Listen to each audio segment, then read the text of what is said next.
يا صباح الفل، صباح الورد، صباح العسل، صباح الجمال. ازيكم؟ عاملين ايه؟ يا رب تكونوا بخير. اهلا وسهلا بيكم النهارده معايا في فيديو جديد وروتين جديد. فيديو النهارده فيديو جميل جدا وروتيننا حلو النهارده، وهنستمتع كده مع بعضنا كده من اول ما بنصحى من النوم الصبح. وانا يعني مش دايما بقوم الصبح كده على القهوة والكلام ده، لان انا عندي القهوة بتعلي الضغط عندي شوية، وهو اصلا يعني الضغط ماشي معانا ايه، يا دوب بالعافية كده. فاحنا مش عايزين نعلي الضغط، بس من فترة للتانية كده تلاقيني بشتاق ان انا اشرب كوباية قهوة. فعندي قهوة اللي هي العادية، العادية، القهوة العادية بتاعتنا، وعندي قهوة بالبندق. فقلت النهارده اقوم اعمل لي ايه، كوبايه قهوه من اللي هي بالبندق كده، مش هتكون تقيله عليا الصبح كده. واحاول كده يعني ايه، اعمل دماغ بقى زي اعمل دماغ زي ما بيقولوا صراحه يعني. لان انا بقالي فتره يعني، بقالي كام يوم كده يعني مودي مش حلو ومزاجي مش حلو. ويمكن نزلت لكم بوست على المنتدى، وقلت لكم كده، قلت لكم ان انا يعني حاسه بضيق، وحاسه باكتئاب وحزن شديد، معرفش مع ان ما فيش سبب، بس كان بالي مشغول كان بحاجه. والحمد لله طبعا، ربنا طبعا كريم قوي، وكرمه ده يعني كبير قوي قوي قوي. وعارفه ومتاكده وعندي ثقه في الله دايما ان ما فيش مشكله، ان شاء الله ان شاء الله بامر الله لما بقع فيها ان ربنا يعني بيقف جنبي وبيطلعني منها. وانا كنت فعلا بقالي فتره، بس قبل ما احكي لكم بقى وقبل ما نخش في الموضوع كده هحكي لكم، بس تصلوا على النبي كده الاول، ونقول اللهم صل وسلم وبارك على سيدنا محمد. وما تنسوش تعملوا لايك للفيديو لو الفيديو عجبكم، واشتراك في القناه، وكومنت كده حلو كده يقول لي في رايه في الفيديو، يقول لي مثلا دعوه حلوه من عنده، يقول لي حتى كوبايه القهوه عجبته ولا لا. اي حاجه، قولوا اي حاجه في الكومنت. تمام. عملت ايه؟ اهو كوباية قهوة طلعت بوش جميل بجد. ودي يمكن اول حاجة كده الواحد بيعملها الصبح كده لما بيقوم متعكنن شوية. ويمكن هتشوفوني دلوقتي وانا قاعدة باين على وشي والله العظيم ان انا كنت متضايقة قوي الفترة دي، بس والله العظيم دلوقتي الحمد لله مبسوطة الحمد لله. بصوا شكلي، بصوا باين عليا قوي. بس برضو بضحك ببتسم. بس دايما يعني انا لما حد يشوفني يقول لي عينيكي فيها حزن كبير يعني، او حزن جامد قوي. مش عارفة ده صحيح ولا لا، يعني هو فعلا اكتر حاجة بتفضح هي العين. الواحد مهما يضحك ومهما يتكلم ومهما يهزر، العين بتفضح يعني. العين بصوا بوريكم الجو عامل ازاي. حتى كمان سبحان الله، يعني الواحد زعلان ومكتئب، ان الشتاء كمان هو من الحاجات اللي يعني استغفر الله العظيم الواحد بيحس فيها باكتئاب شوية. مع ان الجو وحش الايام دي، مع ان الجو السماء مغيمة وغيوم مفيش شمس.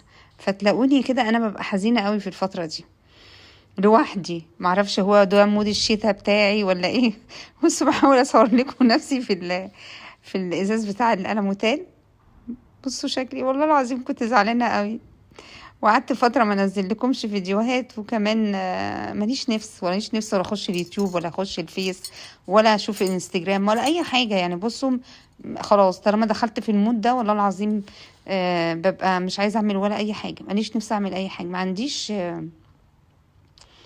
اللي هو الشغف يعني. فقدت الشغف في كل حاجة. فاهمين يعني ايه فقدت الشغف؟ بالبلدي كده يعني ما عنديش نفس اعمل حاجة.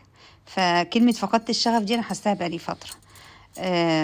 بس هحكي لكم بقى كل حاجة بالتفصيل كده زي ما قلت لكم. صلى على النبي. لما دخلت بقى البلكونة وشربت كوباية القهوة دي، قلت اخش بقى اشوف اللي ورايا. طيب العيال ملهاش ذنب يعني، عندي مصطفى وعندي جنى اجازه من الكليه وقاعده معانا الايام دي، فمش هخليهم يكتئبوا يعني. فاعمل ايه؟ اليوم ده انا كنت صايمه وكنت في مشوار. قمت اول ما قمت من النوم كده، قمت رحت البنك. ليه بقى؟ انا كان عندي اخر قسط عليا للشقه. هي الاصل الشقه مش بالقسط، وانا دفعت فلوسها الحمد لله كلها، بس كان في مبلغ صغير اخر مبلغ اللي هو لزوم بقى، معرفش بيقولوا الصيانه ولزوم المقايسات والحاجات دي.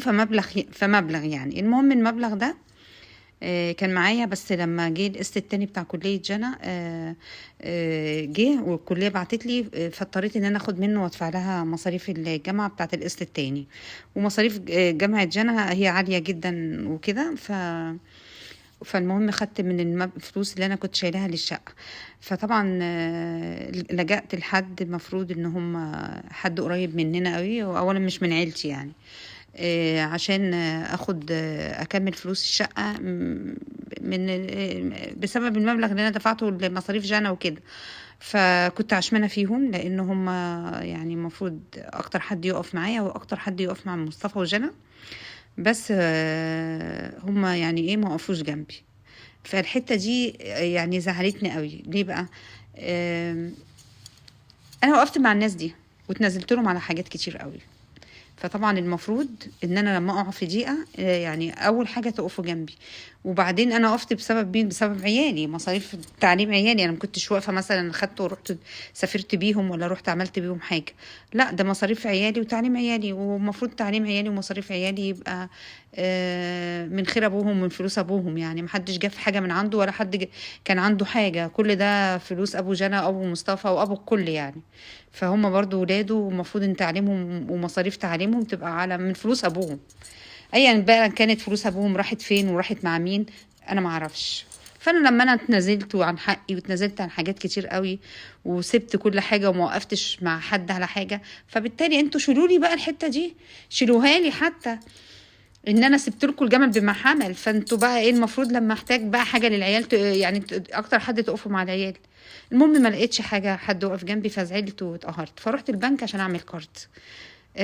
وانا كنت رافضه وعماله ادعي ربنا ان انا الموضوع يتحل بدون ما انا اعمل كارد. الكروت حرام وانا مش عايزاها. بس انا اول حاجه عملتها شهاده في حياتي، اول شهاده عملتها في حياتي، الموظف دبسني وقال لي هعمل لك حاجة كده تاخديها 200,000 أو فلوس يعني، تحطيها شهادة وتتسدد من فلوس الشهادة الأولانية.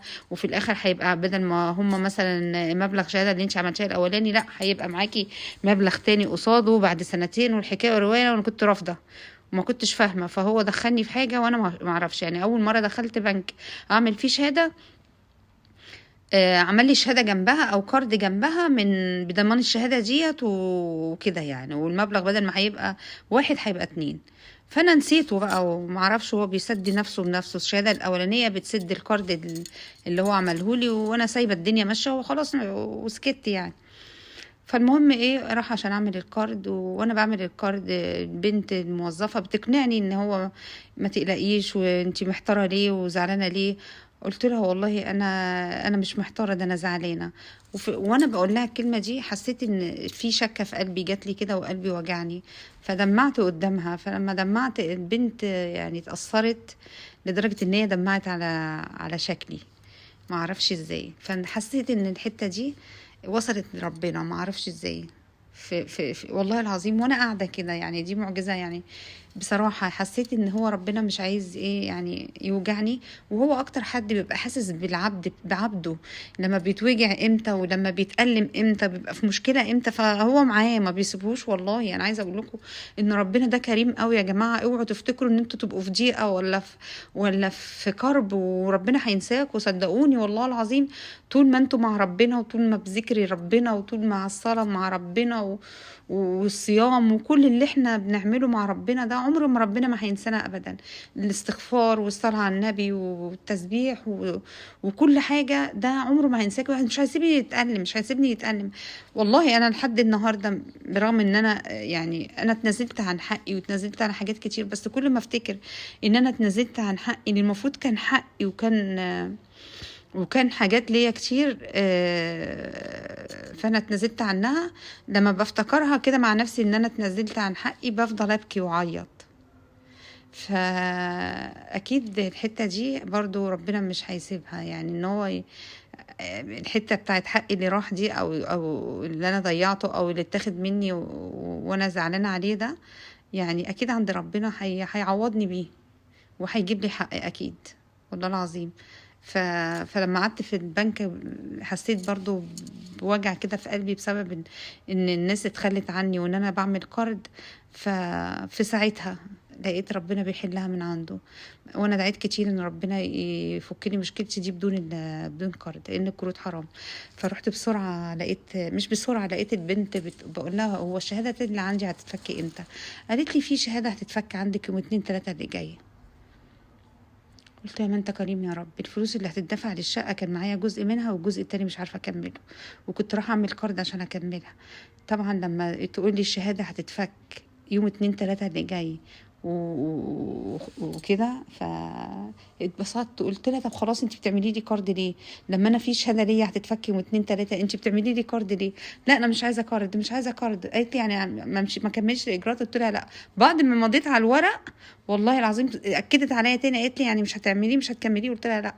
وقعدت اعتذر لها ان انا عطلتها، وانا عارفه ان هم موضوع القروض ده بالنسبه لموظف البنك بيبقى حاجه كويسه.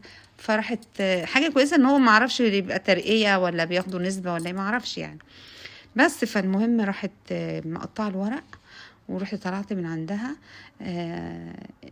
استسمحت بقى، رحت للشركة بتاعت الشركة اللي أنا شارية منها الشقة، عشان خاطر إن هو المفروض إن أنا أدفع المبلغ ده في آخر واحد. فروحت عشان بس استسمحهم إن هم إن هم يستنوا ياخدوا المبلغ اللي معايا، ويستنوا على باقي المبلغ على شهر، على أول 3 يعني يستنوا شهر بس على باقي المبلغ.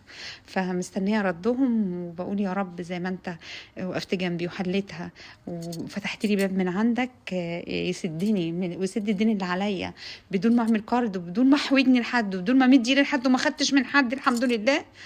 يا رب كملها بقى على خير يا رب. كمان ان الناس توافق ان هي تاخد جزء من المبلغ، وباقي الجزء التاني تاخده الشهر، بعد شهر 2 يعني يعدي بس واحد ده وعدي شهر 2. والحمد لله يا ربنا كريم. انا كنت سايمه اليوم ده يا جماعه، وجيت من البنك بصوا فرحانه، وفي نفس الوقت عايزه اعيط ومبسوطه، بقول له احمدك واشكرك يا رب. فبقيت عايزه اعمل اكل، بس مش عارفه اعمل اكل ايه، وما فكرتش وما عنديش حاجه. بسرعه اتصلت بعت جبت فراخ وعلقت عليها زي ما انتوا شفتوا، عملت صينيه بطاطس بالفراخ وعملت الرز. وكنت جايبه حمام عايزه ابسط العيال بقى وكده، عشان جانا قربت تمشي، فقلت اكلها حمام قبل ما تمشي. فجبت لهم جوز هي ومصطفى. انا قلت مش مهم، انا مش مهم في فراخ. فلما لقيت الوقت اتاخر والراجل اتاخر عليا بالفراخ، رحت شايله الحمام وعملت لهم صينيه بطاطس بالفراخ، لان مصطفى بيحب الفراخ في البطاطس. وجانا قالت لي لا انا بحبها محمره، فعملت مسلوق وعملت في البطاطس، وعملت لهم شويه الرز، وعملت شويه سمبوسه. وقضينا اليوم، وانا كنت هموت بقى. المغرب عدى والعشاء اتدنت وانا واقفه في المطبخ، بس مش هاممني. المهم ان انا هاديه، ان انا بعد ما كنت حزينه وزعلانه وقاعده بشرب القهوه في البلكونه، وانا باين عليا الحزن وزعلانه، والسما كانت مظلمه والدنيا مغيمه، حاسه ان الدنيا فتحت والدنيا نورت، وكرم ربنا عظيم عظيم عظيم قوي قوي قوي قوي. وربنا ده ربنا عظيم ورحيم وكريم. والله العظيم يا جماعه، اوعوا تفتكروا ان ربنا مش حاسس بعباده، حاسس بينا وبيفرجها من اوسع الابواب. والله العظيم والله العظيم. كفايه بس ان انا بقول له اللهم اعني على طاعتك وحسن عبادتك، اللهم اعني على حمدك وشكرك وذكرك. اول ما بقول كده بكسل، لما بكسل عن صلاه الفجر واقول له يا رب اعني على طاعتك وحسن عبادتك، حاجه كده قومتني. مع ان عندي السخان مش شغال ومفيش ميه سخنه في الحنفيه، بس والله العظيم حاجه جالي الهام من عند ربنا ان انا اقوم اسخن ميه. قمت لوحدي الساعه 5 قبل قبل الفجر ما يدن. قمت حوالي الساعة 5:15، والفجر بيدن 5:15، وقمت لقيت الأذان، قمت اتشجعت وقمت جبت مية وحطيتها في الكاتل وسخنتها واتوضيت وصليت ونمت مرتاحة ومبسوطة. وده كان يومي معاكم، وكان اليوم اللي مر بيا امبارح. والنهارده انا الحمد لله بسجل لكم الفيديو وانا مبسوطه الحمد لله، بشكر ربنا في كل وقت. والحمد لله يا رب العالمين، احمدك واشكرك يا رب. وبقول دايما اللهم انصرني على من ظلمني، اللهم انصرني على من ظلمني، اللهم انصرني على من ظلمني. تفائلوا خير يا جماعة، وخلي عشانكم في الله كبير، واستغفروا كتير. واحنا في شهر رجب، شهر المحرمات.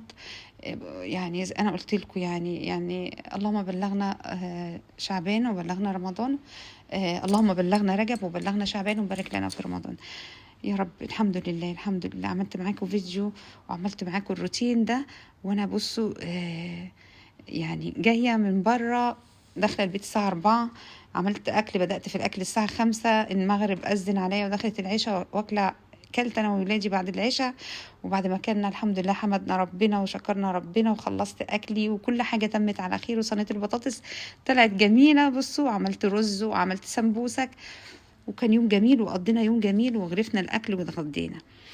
ماشي. حطوا لايك بقى للفيديو. حطوا لايك للفيديو. بصوا من ضمن الحاجات برضو ان انا يعني بس برضو مش عايزه اللهم اعتراض، يعني ان القناه تفاعلها مش حلو، تفاعلها قليل جدا، فساعتها يجي لي احباط منها كده. والله ما انا مصوره، والله ما انا منزله فيديوهات طالما ما فيش مشاهدات طالما. لكن انا عايزاكم تشجعوني، قولي لي اشتغلي، وكل اللي يسمع كلامي ويشوف الفيديو ده والنبي يقول لي تشجعي واستمري. ولما بشوف كلمه تشجعي واستمري دي ببقى بتشجعني فعلا. فانا عايزه منكم تشجيع كده، وتصلوا على الرسول كتير، وتشوفوا معانا ايه الحلا الحلو ده. ايه الحلا الحلو ده بقى؟ بصوا جنى كانت نازله رايحه مشوار، وانا ده الكلام ده مش امبارح، ده الكلام ده كان من يومين، اول امبارح. وهي نازله قلت لها يا جنى انا نفسي في حلاوه الجبنه. الحلا ده حلا سوري ومش موجود ومحدش يعرفه كتير، اغلى السوريين طبعا. فهو في اسكندريه عامه او في اي مكان مش هتلاقوا الحلا ده غير عند حد معين عندنا في اسكندريه. فقلت لها انا عايزه اكل حلاوه الجبنه.